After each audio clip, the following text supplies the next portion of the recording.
What is up and welcome to a review of the most influential book of all time, the Iliad by Homer. I've got two copies, one that is written in the original poetry form and one that is a modern simplified English version. So I'm going to analyse it. If you're the first to do something, then you're likely going to be well remembered, and that is exactly what Homer did. It is the oldest surviving Greek text, and before it we have the Epic of Gilgamesh. Persians always get their ideas stolen.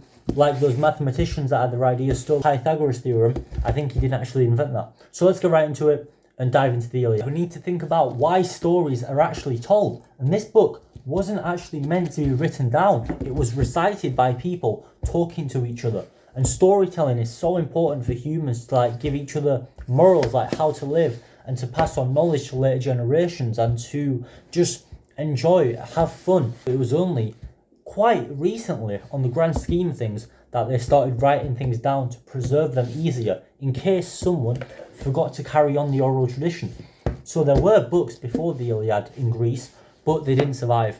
It's a story of the war between Greece and Troy. Now, I got very confused. I thought Troy was like the north of Greece, near Macedonia and all that, and Thessaloniki. Turns out it's actually Turkey. So it jumps in right in the middle of the action, something that Shakespeare does quite often. Greek ships are on the shore, and the war between them has been going on for 9 years. And you think, why is the war going on?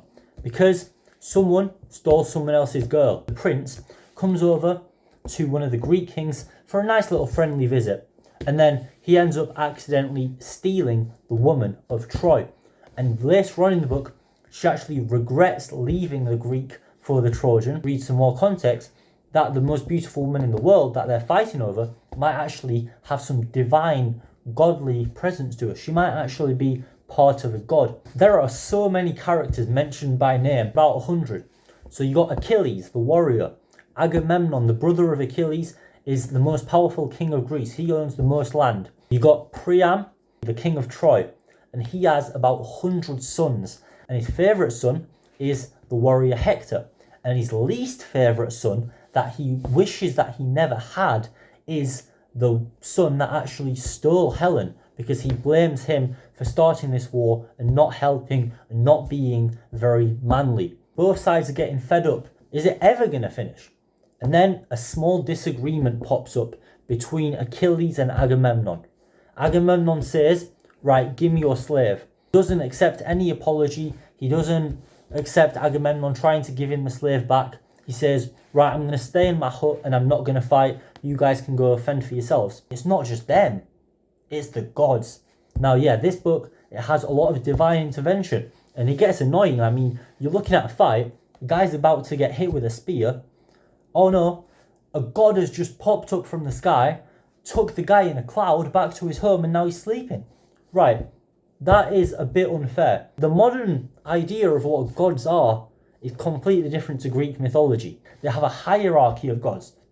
Zeus is the king of all kings. Apollo, Aphrodite, Athena, Hera, Discordia even. Not Discordia. The gods take sides, and the fate of the battle is ultimately always decided by the gods.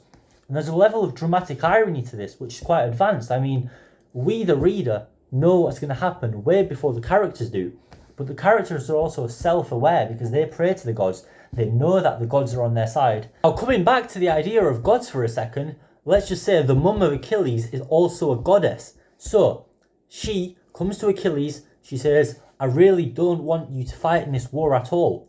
Would you rather go to this war, die quickly and be famous, or would you rather live a boring life but have it be long? And Achilles says, I'm a warrior, I'm going to fight in this war. So what she does is she goes to bloody Zeus. Can you please rig the outcome of the war so the Trojans win and Achilles dies but as a famous warrior? And she wants the wishes of her son to be fulfilled, although this makes her sad. Water is a vital element of human life, and humans are 70% water, and Homer treats us, moving through the poem, flowing like a wave. Now let me tell you why I just thought of this. Because Thetis, Achilles' mum, is a divine sea creature that lives in the water, and she has loads of sea nymph friends. The ships are on the water. There's a river god at the end that talks to Achilles. Water, all the bodies are folded into the water. Everything. Water is probably the most important human element, is the weird pacing of it. Say we're in a battle, right in the middle of a battlefield. Two characters will stop and have a conversation. For example, one's throwing a spear, he barely misses. The guy says to him, okay, I see you have barely missed your spear. Now let me try and see if the immortal gods are with me. Stuff like that. And it's very, very entertaining. Remember Fahrenheit 451? Montag, he remembers Ecclesiastes of the Bible. Lots of people used to remember the Iliad just like that. Find a book, like any book, and remember it. Remember maybe a chapter, remember a page, word by word, because it's a lost art form. You hear a song, you remember the lyrics very easily. You don't quite remember the lyrics of a book because it's so long. After doing this, I'm going to try to remember the book that I was just talking about in my last video. One of the important moral lessons of the Iliad is the importance of brotherhood and staying together. Achilles not fighting with them really changes the tide of the battle. Well, you might think it doesn't because the curse is already set by the gods. You see a lot of characters in the first half of the book especially, they get wounded, right? And as a reader, you're expecting them to die. They go back to their huts and they come out and say, okay, for this battle, I am going to morally support my brothers.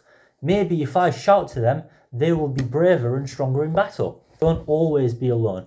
Although being alone in your own silence and mind is very good, remember, have some brothers out there. So I'm not going to talk more in depth about the actual story because although it is 3,000 years old, I think it's more accurate if you try read it and find out some of the plot twists by yourself. I mean, what happens at the end is the Trojan horse enters Troy, but we don't actually get that in the Iliad. It comes in later context that we find out, not actually in the book. So the original is written in dactylic hexameter, whatever that means.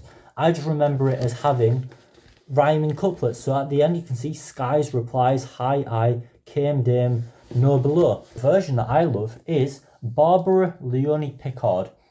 This Oxford version is in modern English. She just died last year. Recommend. The Iliad of Homer.